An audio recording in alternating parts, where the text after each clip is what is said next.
game number 4, and it will be Hokage. Thank you. On the warrior, having won that mirror, and he is going into Meati's druid, token druid. Yeah. Possibly. No, it's naturalized. So talk druid, any druid you like. Yeah. Pick a druid, any druid. We'll work it out. We work it out as we go. The thing here, though, is like there's a lot of different matchups depending on the druid. On ladder, it's always weird to play the warrior in this setup because you can almost go to fatigue without knowing what you're actually playing against. Yeah, and they've just been to fatigue once in what must have been an hour-long game. Yeah, something like that. Yeah. Most of the warrior mirrors here haven't been as long as the HGG ones because it's 1-on-1, not 4-on-4, and so not everybody has to sort of agree before making the play. But this one, it went a lot. We were told it's in fatigue when we put that first timer up. Yeah. That's how long that game went through fatigue. Pretty insane. And as you see here, just work it out as we go with the druid. See if I can find it. Yeah, the thing about this, though, the druid got some of the card it needs, and the plan for the druid here seems to be just chip down all the armor, because if the warrior actually managed to get all the armor in the world, you can never kill him, because, yeah, you deck yourself and you don't have enough damage.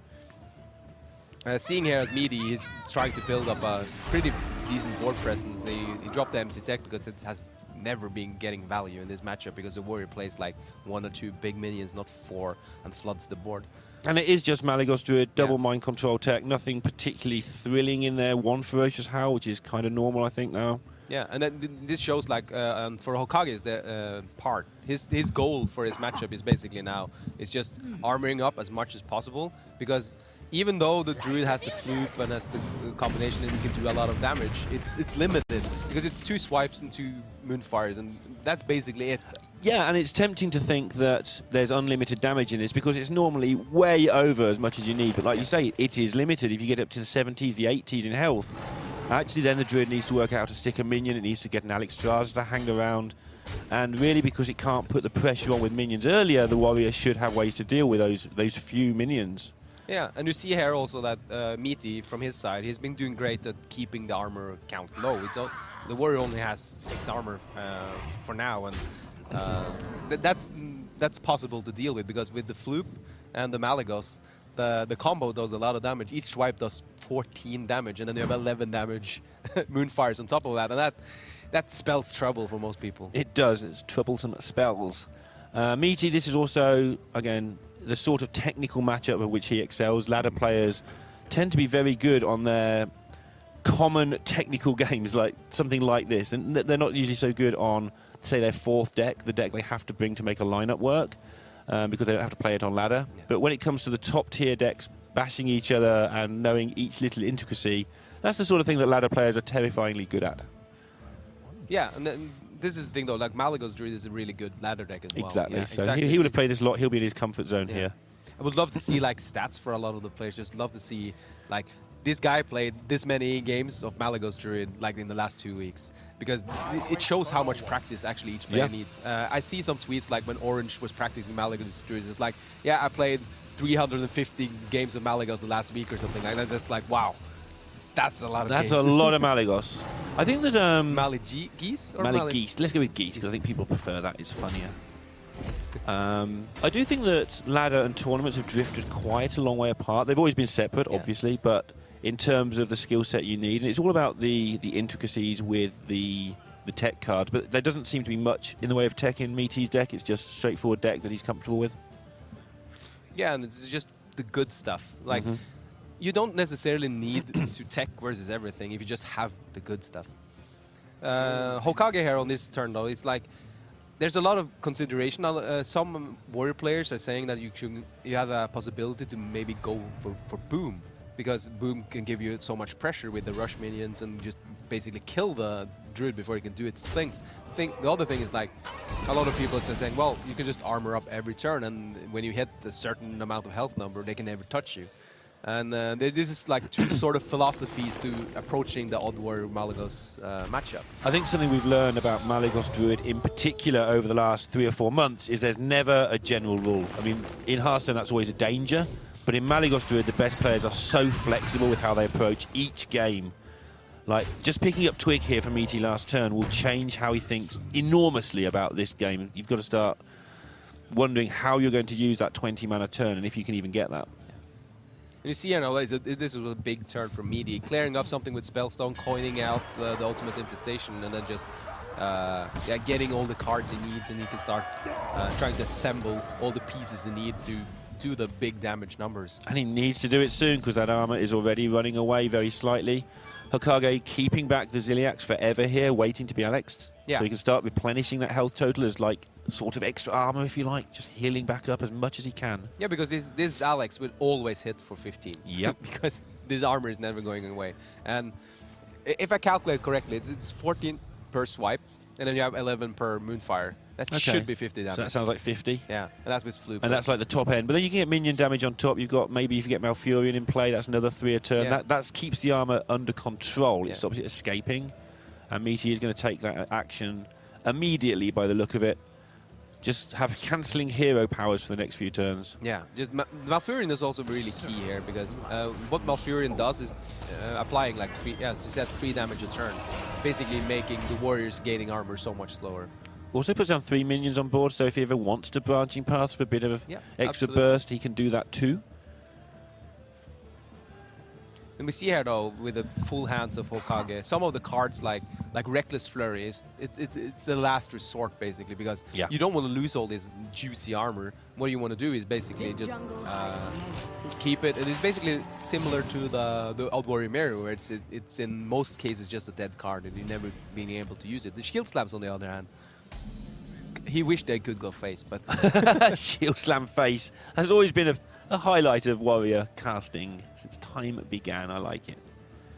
Yeah, the Reckless Flurries, if you don't use them early, you don't use them at all. Or sometimes you get to a situation where, let's say he was facing out 17 damage right now, where you might as well flurry it away and get it over with, get rid of that 17 damage, because your armor's gone next turn anyway. Yeah, and you see Meat here now, even though these minions are quite weenie, there's a 1-2s and 1-5s, he just buffs them up, gets the Twig going, because now the Twig punches for 4, and just tears down all this armor of Hokage and makes his life really miserable, actually. Yeah, if you know you're not going to draw with that branching path for the rest of the game, and you're probably not, then you're not likely to get more than 6 damage out of it. No. In terms of buffs in one turn. You may even get a sneaky extra 2 if one of the minions hangs around for an extra turn. And so, as it's going to be close, as we know the armor is trying to get out of range, every point of damage you can not waste, no matter how you go about it, is definitely damage that could well swing the game. Then we see Hokage, seeing that he's under so much pressure, he decides to go for the Dr. Boom, and the Dr. Boom gives him 7 armor, and it gives him a lot of like flexibility and being able to put on more pressure on Meati, because the rush minions just clears up everything that Meati can come down. Yep. And it also gives him like stuff like delivery drone, so he can actually amass a full front assault into Meati, and now the armor up plan is basically gone. Yeah, and he valued the new hero power more than the old one as well. He could have armored up first if he fancied it, but felt that 7 was enough. And now he's going to begin his own combination of chipping away and also still staying on a fairly high health total. Still at 45, it's pretty safe, but 15 of that is going down, and now is back to full health. Back to full health, back to exactly his 30 starting, but Ziliax will take care of a little bit of that. Yeah, that's why, as you said, this is why he's kept the Ziliax. The Ziliax onto the Microbot means he can punch face with it. It also means that he can shield slam, for instance, Alexstrasza, and just start doing a lot of things. This is a good looking turn. We actually is holding back the Ziliax as well, because it's not that dangerous yet. You want to press in as many hero powers as you can as Dr. Boom, because most of them are good. But when you get the bad ones, like this. Yeah, like this one, yeah. Like the AoE one, you can think of turns where you use 10 mana instead of just using 8. Yeah, it usually comes into play if you pick up, say, Mechathune from a delivery drone or Omega Assembly. Yeah. You just sit there and you, okay, this turn, I have 10 mana. Yeah. And it feels so good. But now we see Meati picking up a lot of the key cards. He now has Malygos. And he's seen 2 Shield Slam gone, so it's basically to remove these Malygos for Hokage. It's basically minion damage, or like stuff like Reckless Flurry, which we will be happy to see, or stuff like Brawl. Hokage, You're saying he's quite a young player? He's quite a young player, yeah. So did well to check himself. He saw the Omega Assembly come off the top, and this is, I mentioned he's a young player because sort of young players tend to play a little bit more recklessly. As a sweeping generalisation of everybody in the world. Went to pick that up and caught himself and just took a moment to make sure, do I want to play this card I just drew? So showing some maturity there in that play.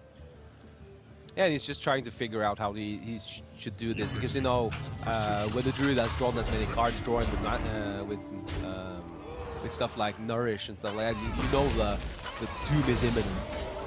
But he puts on quite a good pressure here with Alexstrasza hitting face, and there's he's put Meati on the 3-turn clock, and Meati needs to do something pretty fast. It's actually 2-turn clock. It's business time for Meati as well, though. If he gets his Malygos out now, it gets into Floop zone. His Twig goes down to 1 charge, the magic number. He can use a Naturalize to get rid of Alexstrasza, I think, and that could change everything massively. Yeah. Meati is now figuring out how he should approach the few next turns, because it's the 20 mana turn is coming up next. And the killing of the Celiax part of the mech is also quite key here, giving Hokage no more heals. Like the 4 heal is annoying. I mean, next turn we're looking at Malygos, Floop, Swipe, Moonfire. Which is lethal, unless Hokage finds some more armor. And he has the Blast Shield option, which is 7, and he has a shield block, which is another 5. And with the only 1 swipe, it's 36 damage. Oh no, that's terrifyingly low. How dare you only do that much damage? But yeah, Meati is good to go on that turn. Yeah, Meati is up to a solid 40. Does one with the weapon as well. Yeah. So and he has a hero power. He can fit that in. So yeah, without the taunt, that would... Yeah, without the taunt, that was actually be over. Oh, that Wax Elemental as well. Yeah, but Hokage is understanding that this 20 mana turn will actually being able to kill him. So he's got doing out of all range. the defense measures that he can do. Oh, that's the second swipe off the top here, and it should be enough according to my calculations. How much mana do you have in your calculations? I have 20. Cool. See him going through the motions, and with that swipe, just clearing out the rest of the board, just doing whatever, doing all the damage in the world. And this is what Malygos Druid does, even without the florists and all the fancy stuff. You see, this is more than enough. Yeah. Overkilling by 10. Yeah. That's why. Yeah, that's why I was asking about your mana calculations. So, just getting it exact. Oh, the mana calculations. Yeah. Yeah, because there was no. I know. Yeah, because there's actually no florist. Yeah, it's fine though, because it is still going to just be undealable with. Yeah, I'm thinking the full combo is 50. Yeah. But you need florist for it. Yeah, that's the truth. Yeah. But he still has, obviously, the reason I didn't bother correcting you there, partly because I'm not very nice, is because it's going to be lethal whichever way you do it. There's no armor for Hokage, so either you just swipe him anyway, or the Malygos don't even get dealt with and you hit them with a Malygoose.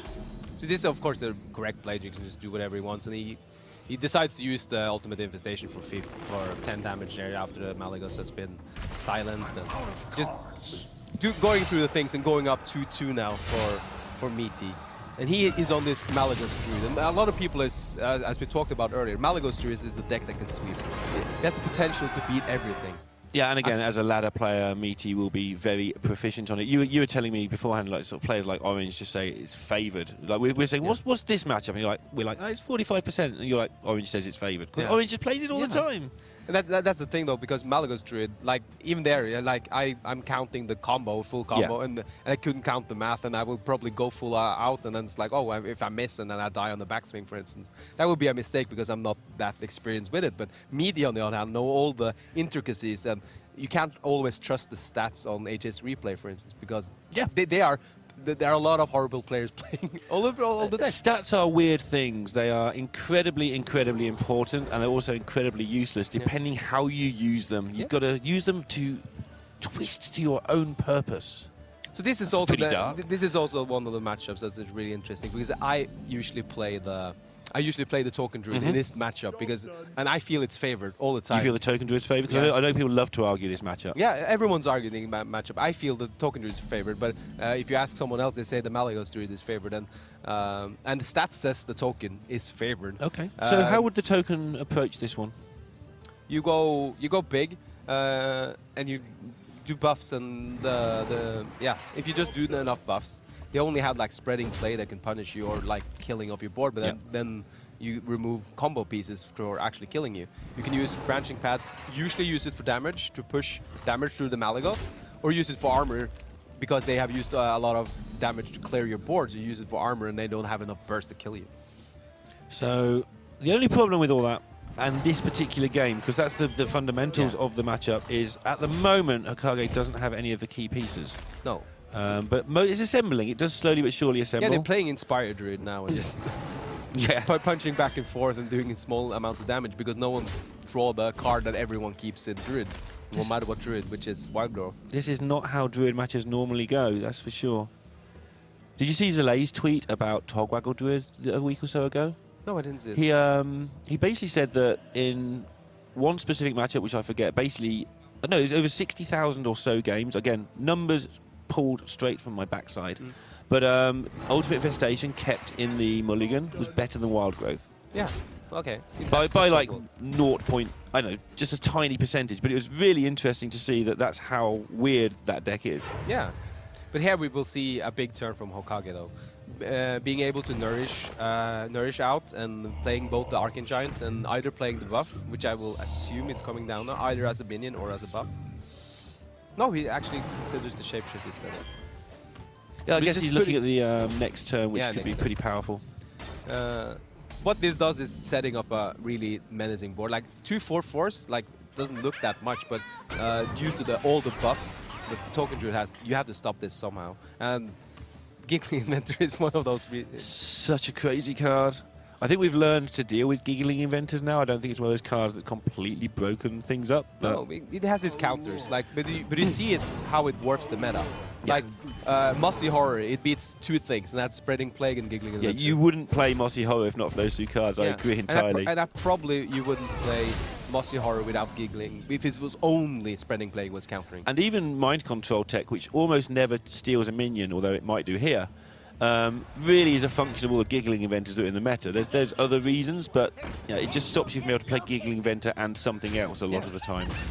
And I love to call it, I always call the Giggling Inventors, especially for in the Token Druid list, it's basically a board in a box.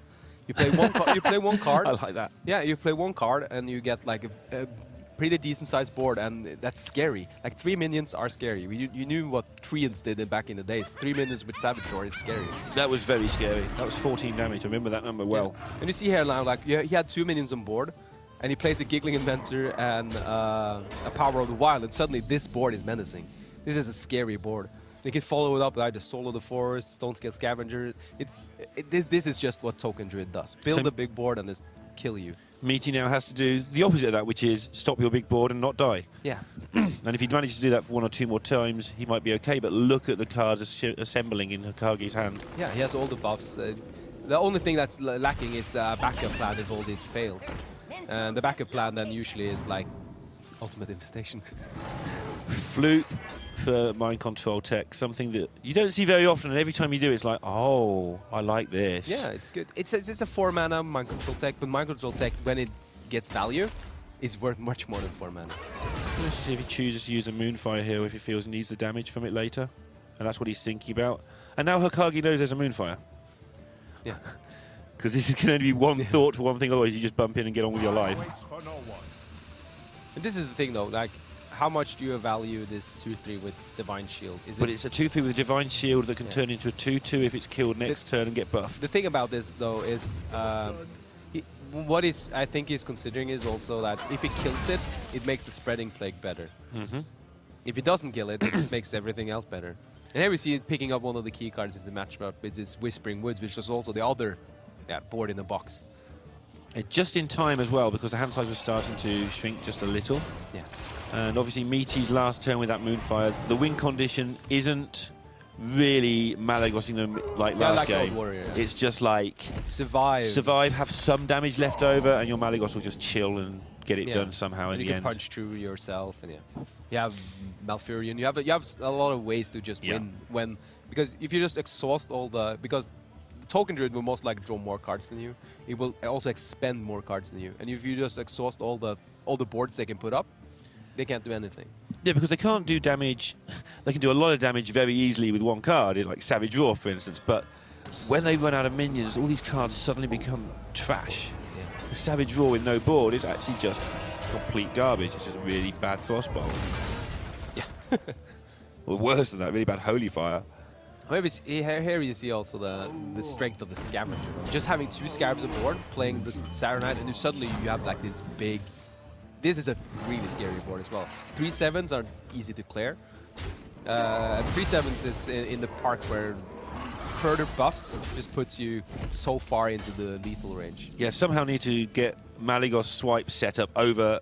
Obviously, you can't just do that in one turn, but somehow need to set that up to clear this board because he's running out of options. And he's used a lot of stuff to clear things already. Yeah, and you can only clear a little bit of this, and placing, for instance, a Giggling Inventor in the way. And he's now probably calculating what happens if my opponent has swipe Savage Roar, for instance. Because then you're just, then you're suffering. It's really weird to me. Some decks I look at and go, how on earth did somebody create that? Like the Asmo Priest deck. How did that happen? And other decks you look at and go, why didn't we see this months ago? And this, the Token Druid deck to me is like, why didn't we play Strong Hill from the start? Yeah, it's not a new It just card, looks really obvious. Yeah. But some decks, I just don't understand. How, like even Mali Druid, like how did this deck survive? I know how it survived. Someone tried to combo it. It wasn't great, so they added Alexstrasza. That was great for a while. People countered it, so you added all the fluff and bits. And it's developed into this weird, warped, twisted deck that just about beats anything. And now Meati does. He's considering one of the probably the most hurting plays for himself at the moment. You're seeing the Hokage has a low hand, and you need to naturalize, not die. And you're just like, oh, I really want that not to be naturalized. Yeah, giving some decks more cards is still a bad thing. This is why naturalize was not played much for the first 4 years of Hearthstone. Branching Paths pick up. We're sitting at a lot of damage here. The Savage Roar adds 8, and the Branching Paths adds 6. So that's 14 damage with a 10 on board. That's 24 damage. Almost there. Almost Do you want to take it now, or do you want to push your luck? I think you've got to push your luck, because then you are out of burst. Yeah. And you've got a hand that enables you to push your luck. We have a Nourish to refill something for instance, a later Whispering Woods Solo the Forest board. There is also the option of just going Malfurion, Hero Power Face, and just pushing this damage onto the board, and then continuing with the buffs with a bigger board next turn. You might also considering just doing Whispering Woods Solo the Forest now, because it fills up the board. Yeah, it just threatens super lethal next turn, but just wanted to make sure he couldn't hang on to it for a turn, but he's happy to go for it now and push the damage to face while he's got it available to him. Yeah, and this board is super hard for the Druid to remove. Like, the response to a board like this, usually for the Druid, is just, I have to Spreading Plague to delay. I can't do anything else. Giggling Inventor. Doesn't do enough. The world's most horrible Moonfire, just nothing does anything here. So Meati knows it, so he's digging. Yeah, Meati is digging far. He has 2 Wild Growths to dig for. The Spellstone doesn't help this much. And he knows that when you put up a board like this, and he had a couple of cards, you know that it's most likely some sort of buff in hand. Yeah, your opponent's taken a moment to decide to do this. You realise you're dead too. And he draws the Spreading Plague off the top! Wow, this is a god. Again, people knowing their outs from playing decks hundreds of times. Yeah. I mean, obviously, you know that's an out, but knowing that you've got to go for it, knowing that the Giggling Inventor's not going to hold on. This is basically heal for 35 health. That's a lot of health. Yeah, and it trades really well into the small wisps and everything. It's a really big nuisance for Hokage here to try to get through all of this. And you really don't want to use all your buffs now to just shoot through this, but you feel like sometimes you just kind of have to. Because like, if you don't touch this board enough with any buffs or anything, you just have a bunch of 2/2s on board, and the 2/2s don't do enough, and you just get cleaned up by like double swipe. And he is actually going to go with the full clear. There was options to just use one and sort of clear off, say, 2/3 of these Scarabs. Which is a really weird faction to use when there's 7, but he will go with it. And we see Hokage is also experienced with this deck, because he's using the buff in the right sequence. If you did that in the wrong order, you would buff the Saronites and they would overkill and they would still die. Yeah. So he got 2 4/2 3-ends as well. So it's a play that not everyone sees. And it also gets push 6 phase, and this board needs to be answered by Meati. And yeah, the thing he spotted here for Hokage is he doesn't need buffs anymore because he's just threatening outright lethal, and he's seen the trouble Meati. When you see your opponent go wild growth, spreading plague off the top, you know they're running out of answers. And the only answer to this board is double swipe. Well, because there's no buffs available, this time Giggling Inventor does a little bit. Well, it's still 4 attacks, and then you have 12 damage from... yeah, it's not fun. Yeah, it's not fun, though. But, you know, you have the nourish no buff, as well. Yeah, so. you have the nourish from the draw, though. Yeah, I mean, you're dead a lot of the time, don't get me wrong. Meati is in a world of hurt. But the way he's gone about this means that last time Giggling would have lost. Yeah. This time, you probably lost, but this time you haven't guaranteed loss, and you've got a chance of hanging in there. And he's doing his best, just basically clearing up as many minions as possible, because he is afraid of this buff. Because yeah, any form of buff here would well, you need to have 4 attacks into. There's only 1 attack or 2 attacks that goes through. And now he only has to get 4 damage to face because he's picked up the ultimate infestation, and he's got the 4 with the strong shell. He can get through, and he's going to take this down 3-2 for Ukraine. Hokage is going to now go to 4 wins, 2 losses in the Swiss, hanging in there with a chance of the top 8, but more importantly, going to that top 32 for points. And Meati not having the best